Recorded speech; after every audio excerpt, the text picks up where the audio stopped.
دو باتیں ذہن میں رکھیے۔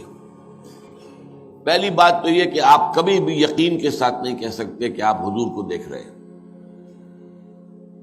چاہے وہ حضور ہی ہو، اس لیے کہ یہ جو حدیث ہے کہ شیطان میری شکل اختیار نہیں کر سکتا، تو اس میں تو ظاہر بات ہے کہ خطاب جو تھا صحابہ سے تھا۔ صحابہ حضور کو دیکھ چکے ہیں، وہ تو پہچان سکتے نہیں یہ شکل جو اس وقت سامنے آ رہی خواب میں یہ حضور کی ہے یا نہیں ہے، میں اور آپ کیسے کریں گے؟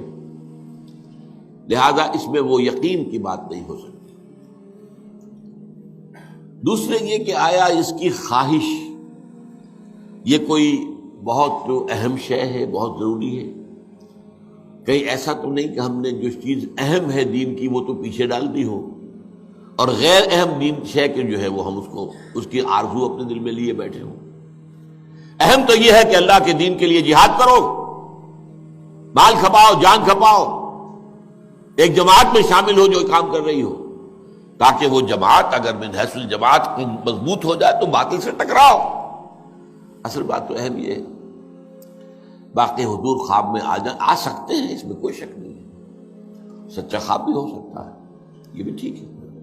آج بھی سچے خواب جس کے بارے میں حضور نے فرمایا کہ یہ رویا صادقہ یا رویا صالحہ یہ نبوت کے 46ویں یا 60ویں جز کے برابر ہے، یہ سلسلہ جاری ہے۔ آج بھی آتے ہیں لوگوں کو خواب، یہ خواب دیکھا ہے، جو واقعہ دیکھا ایک دن بعد، 2 دن بعد، 3 دن بعد، 4 دن بعد بعین ہی وہ واقعہ ظہور پذیر ہو گیا۔ حدیث میں آتا کہ فلق صبح، وہ ایسے واقعہ ظہور میں آ گیا جیسے صبح طلوع ہوتی ہے۔ یہ سچا خواب ہے۔ اس کا مطلب یہ ہے کہ ملائکہ کا جو عالم ہے اس کے ساتھ اس انسان کی روح کا قرب ہو چکا ہے، تو ملائکہ کے ہاتھ میں ہوتے ہیں وہ ایگزیکٹو آرڈرز۔ آپ کو معلوم ہے کہ کہاں اسلام آباد میں کوئی فیصلہ ہو گیا یہاں کے کسی گورنمنٹ آفیشل کے لیے کہ اس کو پروموٹ کر کے وہاں پہنچاؤ، ابھی وہ آرڈر فرض کیجئے کہ ابھی ٹیلی فون وغیرہ نہیں تھے، تو ٹائپ ہو رہا ہے، ٹائپ ہو کر وہ پھر جائے گا، پھر دستخط ہوں گے، پھر جائے گا لاہور، آئے گا تو وقت لگے گا نا۔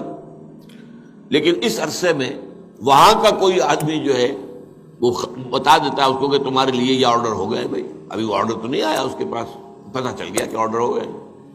اسی طریقے سے فرشتے بعض اوقات جو ہے جب کسی کا قرب ہوتا ہے تو ان سے معلوم ہو جاتا ہے انہیں کہ کیا واقعہ ظہور پذیر ہونے والا ہے، وہ واقعہ ظاہر۔ اس کا نام ہے رویا صالحہ، رویا صادقہ۔ اور حضرت عائشہ رضی اللہ تعالیٰ عنہ سے جو روایت ہے، اور وہ متفق علیہ روایت ہے، کہ جو وحی کا آغاز ہوا ہے حضور پر صلی اللہ علیہ وسلم، ان میں سب سے پہلے یہ سچے خواب ہی آپ دیکھتے تھے۔ تو جو آپ دیکھتے تھے وہ عالم واقعہ میں کفلق صبح، اسی طریقے سے وہ واقعہ ظہور پذیر ہو جاتا تھا۔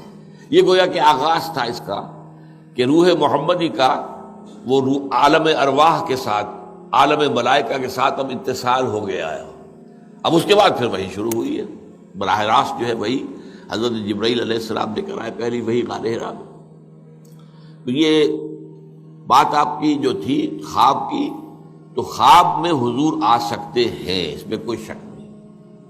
خواب میں کوئی اور بھی ہمارے جو اولیاء اللہ گزرے ہوئے ان کی ارواح میں سے بھی کوئی روح آ سکتی ہے، کوئی شک نہیں، لیکن آپ یقین سے نہیں کہہ سکتے۔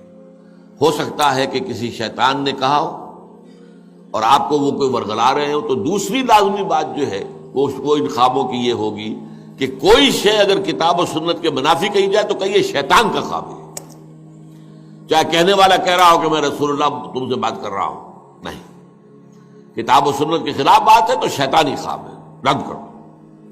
اگر ایسی بات نہیں ہے تو آپ اگر دل گواہی دے دیں کہ واقعی حضوری تھے، چلیے کوئی بات نہیں، لیکن یقین کے ساتھ نہیں کہہ سکتے۔ اور اس خواب سے کوئی حکم شرعی ثابت نہیں ہو سکتا کہ مجھے تو خواب میں یہ بتا دیا حضور نے، وہ تو یوں ہے، میرے لیے تو شراب حلال کر دی ہے، تو وہ شیطان ہی کر سکتا ہے، حضور تو نہیں کر سکتا۔